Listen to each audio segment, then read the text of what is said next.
Olá, personal, tudo bem? Começando aqui mais um episódio do programa Personal Sênior, onde eu aponto diversas oportunidades e dicas para você se tornar um personal trainer de idosos com faturamento superior a 10K.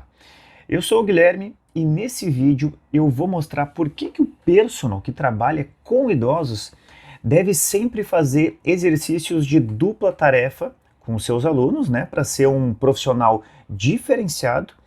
E para quem não sabe o que é, eu vou explicar o conceito de dupla tarefa e também vou dar exemplos de exercícios que podem ser usados em aula. Mas muita gente pergunta, né, por que trabalhar com idoso é uma oportunidade mais fácil e rápida para chegar nos 10K? Por que tu fala tanto nisso? Gente, primeiro, porque você se especializando vai focar seu trabalho e estudos em apenas um público. E as pessoas vão passar a te reconhecer por isso. Segundo, é que você vai direcionar os seus atendimentos para um público que tem os maiores índices de crescimento populacional hoje em dia. E por outro lado, é onde se tem menos concorrência qualificada na nossa área.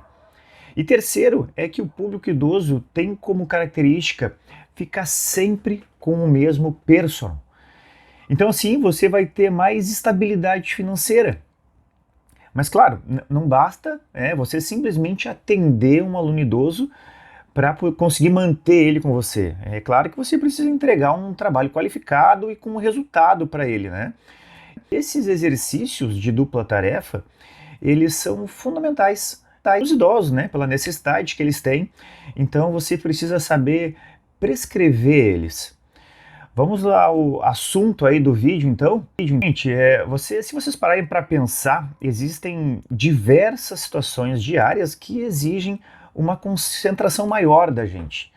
Principalmente aquelas, né, onde a gente está fazendo mais de uma coisa ao mesmo tempo. Já ouviram aquele papo feminista pra caramba que diz que o homem não consegue fazer duas coisas ao mesmo tempo? Que absurdo isso, hein? Pior que tem comprovações sobre isso. Tem um estudo, né, que foi feito por um anatomista, né, professor de ciências, e uma jornalista americana, que mostrou que os cérebros de homens e mulheres, eles fazem conexões diferentes. Então eles escanearam cérebros de 900 homens e mulheres, todos com 22 anos, tá? E esse estudo mostrou que o cérebro da mulher tem muito mais conexões entre os dois hemisférios, né? E essas ligações, elas são mais fortes que nos homens. Que barbaridade, né? Estou chamando a atenção desse estudo justamente porque ele fala uma questão mental. E com o passar dos anos, a gente sabe que ocorrem alterações fisiológicas no nosso corpo, sejam elas na composição corporal, na antropometria, mas também tem alterações neurológicas. Em pessoas idosas ocorre perda gradual dos neurônios no cérebro e na medula espinhal, tem diminuição da massa cerebral. A gente percebe também declínio da memória, né? Um ritmo mais lento de cognição, de capacidade de aprendizagem. Então a dificuldade com esses movimentos complexos e simultâneos, ele só aumenta. Então a execução dessas ações simultâneas compromete o equilíbrio postural, né, e vai acabar favorecendo também o índice de queda nessa população. Então, a partir desta análise, a gente começa a perceber realmente a importância de preparar o idoso para esse tipo de situação. E é exatamente disso que trata a dupla tarefa. Dupla tarefa, ela pode ser definida como o ato de realizar uma atividade primária para a qual a gente destina o maior foco da nossa atenção, incorporada aí a uma segunda atividade executada ao mesmo tempo. Como eu falei antes, né, a realização de duas tarefas simultâneas é comum no cotidiano, né? E o idoso conseguindo realizar, ele vai representar para ele uma capacidade altamente vantajosa, né? Sendo fundamental para uma vida normal. Vamos pensar aqui em algumas situações de dupla tarefa que ocorrem no dia a dia dos idosos. Por exemplo, quando ele caminha, anda, né, conversando ao mesmo tempo com alguém. Quando ele mantém o equilíbrio em pé para colocar um casaco, para estender uma roupa, para atravessar a rua. Enfim, em todas essas ações, o idoso vai executar um movimento principal e deve estar atento para executar ele bem, né? Só que ao mesmo tempo surge uma outra ação e aí ele vai destinar, vai dividir essa atenção com esse no outro movimento. E podem ainda ter mais eventos numa mesma atividade. Olha só, imaginem esse idoso atravessando a rua, né, que nem eu dei o exemplo para vocês antes, mas com o neto, de mãos dadas com o neto, né? Então ele tem que dar atenção para a caminhada, para os carros que estão passando, para a sinaleira que está abrindo, está fechando, né? E ainda mais ao neto que pode estar se movimentando, pode estar falando, enfim, são várias situações numa só. Então, como vocês podem perceber, as ações simultâneas, por vezes, são formadas aí por duas atividades motoras, né? Em outros casos, por uma atividade motora e outra que é cognitiva. E os exercícios de dupla tarefa, eles são também classificados desta maneira. Então tem a dupla tarefa motora e a dupla tarefa motora cognitiva. Um movimento que está presente em uma quanto na outra e exige muito do idoso é o movimento da marcha. Isso porque, né, a marcha, apesar de parecer simples para muita gente, ele é um movimento complexo que envolve, né, equilíbrio, coordenação, amplitude, e isso só se intensifica quando ainda há mudança de direção, consequentemente giro do corpo, quando há irregularidade onde são feitos os deslocamentos, enfim. As alterações na marcha nos idosos, elas são influenciadas especialmente pelo déficit de equilíbrio e por passos mais lentos e mais curtos. Bom, mas nesse vídeo de hoje eu vou trazer para vocês aí alguns exemplos de exercícios de dupla tarefa motora, tá? Para que vocês possam repassar em aula, né, para os alunos de vocês. O primeiro que eu vou mostrar para vocês são exercícios unipodais, tá? Vamos começar por esse tipo, então, vou mostrando na tela aí para vocês. E nesse tipo de situação, o aluno ele já está envolvido com uma atividade que para alguns já é bem complicada, né, que é o fato de se manter em equilíbrio. Então, qualquer outro movimento que a gente acrescente no exercício vai exigir bastante, não só do equilíbrio, mas também da coordenação dele, né, das musculaturas que estão envolvidas. Eu vou mostrando alguns exemplos aí aleatórios, tá? Mas claro, né, que você, personal, é que vai saber se o seu aluno tem condições ou não de executar alguns desses movimentos. Mas nesse caso de exercícios unipodais, dá para trabalhar aí com corda naval, com elásticos, né, fazendo rotação de ombro, de tronco, remada, elevação do ombro. Com halteres dá para fazer serrote, esse já é um pouquinho mais difícil, dá para fazer bíceps também.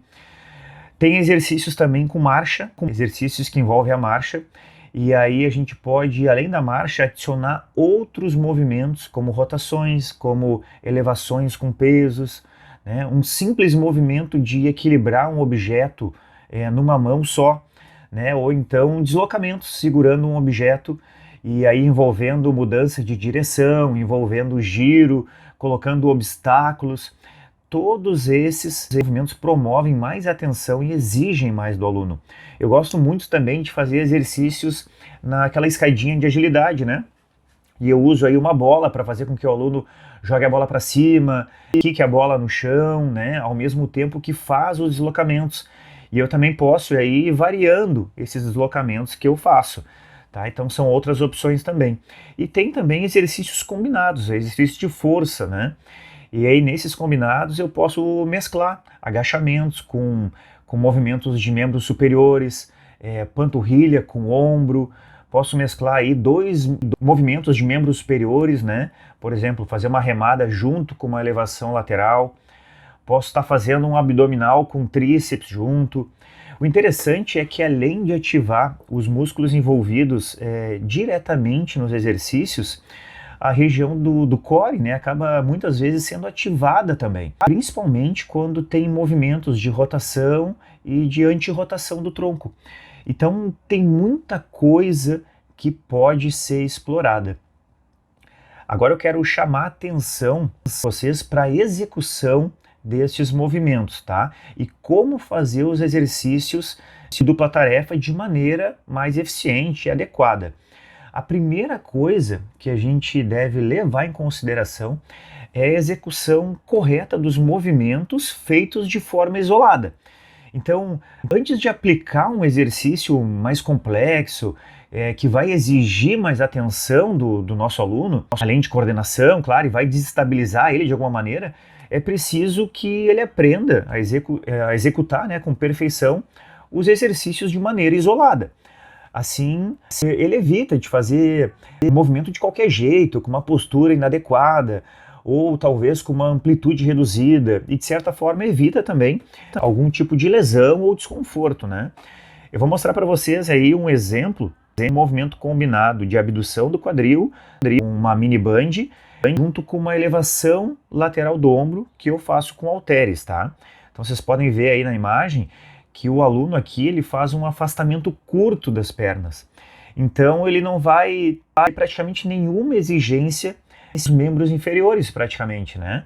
E o fato dele ter que executar 2 movimentos de forma simultânea faz com que ele peque um pouco na execução, né? E é o que acontece também no próximo exemplo com o mesmo exercício, onde o aluno ele acaba se contorcendo todo para poder executar os 2 movimentos simultâneos. Então, nesses casos, é necessário a gente trabalhar um pouco mais esses movimentos de forma isolada para poder melhorar a execução, né? E assim poder avançar também nessa sequência e chegar a trabalhar com dupla tarefa. Outra situação que é muito comum é fazer os 2 movimentos, né, no mesmo exercício, porém de forma isolada. Para ilustrar esse exemplo, eu vou mostrar o mesmo exercício de antes, tá? E olha o que acontece agora.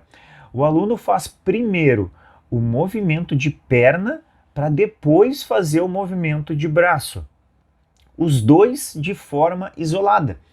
Então, esse tipo de execução não vai configurar um caso de dupla tarefa porque não foram feitos de maneira simultânea.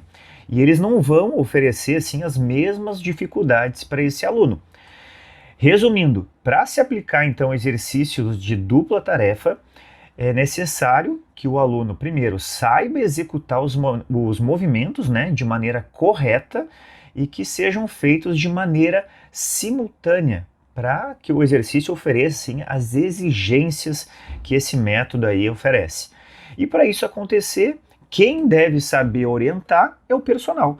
Então, para você que é personal trainer e trabalha com pessoas idosas, é importante você saber aplicar os exercícios de dupla tarefa, pois eles trarão muitos benefícios para os alunos de vocês, né? Então, vocês vão estar treinando realmente as necessidades que os seus alunos têm no dia a dia deles. Outra, vocês vão estar aplicando aí um método que muitos outros profissionais nem sabem que existe, né? Então vai ser um diferencial de vocês. E para fechar, vocês vão parar de só passar para os alunos de vocês extensão de joelhos 3x10. Entende? Então, gente, para chegar nos 10K, vocês precisam se destacar. E para chegar neste ponto, é preciso também que vocês estudem, que tenham alternativas e entreguem resultados efetivos. Tem que saber lidar realmente com as necessidades dos alunos de vocês. Tá bom, gente? Espero que vocês possam aproveitar esse conteúdo e fiquem ligados que no próximo vídeo eu vou falar também de dupla tarefa, mas da dupla tarefa motora cognitiva. Valeu!